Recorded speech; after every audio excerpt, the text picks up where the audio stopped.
with heartsonyourfood.com, and today we're going to talk about sprouting quinoa.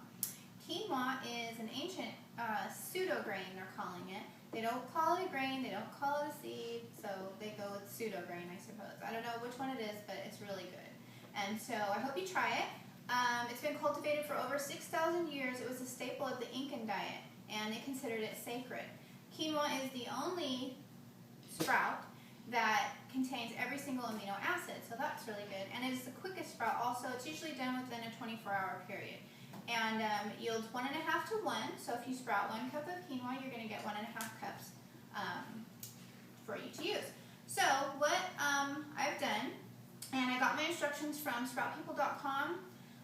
They have instructions on sprouting anything that you need. They also sell sprouting supplies and stuff like that. I found them very helpful, so if you need to some information on sprouting pretty much any kind of seed, go on over to sproutpeople.com or sproutpeople.org. Either one, the .com will redirect you to org. So their instructions stated to soak the quinoa for 20 to 30 minutes and then drain.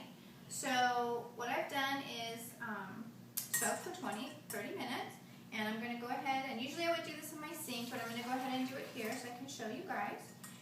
And we're going to go ahead and put this in here, and we're going to rinse it a couple times with some water. And best case scenario, you should be rinsing with something other than tap water, some kind of filtered water, because the town that you live in might add fluoride or chlorine or something like that, and it might inhibit the sprouting process. So we go ahead and we rinsed it really good.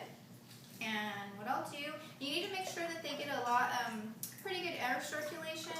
When you put them in a strainer, make sure that your strainer is a very fine mesh, because quinoa is really small, so it might go through the little holes. So just make sure that you get one that, the quinoa won't fit through. And so we're going to have it sit on the counter, and air circulation is important. It could cause the seeds to go rancid if it's not getting enough air circulation.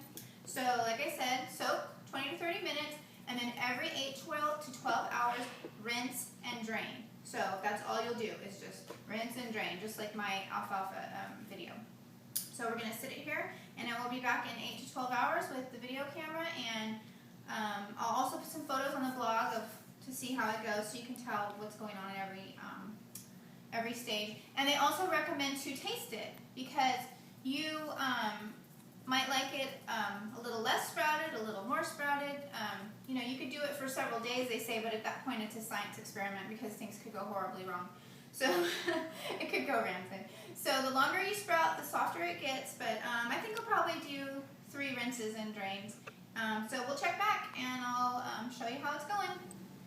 Okay guys, this is the next morning. I was an idiot last night and forgot to videotape last night whenever I drained it before I went to bed, because I started it, the initial soak was like at 3:30, and then I went to bed around 11, and I totally forgot to take a picture. So anyway, last night these already had tails after just 8 hours, so I'm going to taste this and see if it's to my liking, and if it is, then I will go ahead and put it away. Otherwise, we'll go ahead and go for 8 or 12 more hours. Okay, so here we are 24 hours later. Just for a recap, I soaked the quinoa for 30 minutes. I rinsed and drained every 8 to 12 hours, so that was 3 times. I rinsed and I drained it, and it looks like it sprouted to about 1/4 inch. I tasted it, and it tastes wonderful, so I'm going to go ahead and stop here. As far as storing your quinoa, you can put it in a plastic baggie in the refrigerator or in a container of your choice, either a mason jar or some kind of Tupperware that you have. It says on the sproutpeople.org's website that it can stay good in your refrigerator for up to 2 weeks, so that's really cool. Anyways, I hope you guys will give this a try. I know it looks kind of weird if you've never done it before, but it really does taste really good.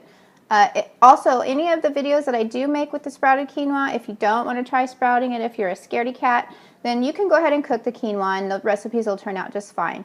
So you guys have a wonderful day, and please eat something green.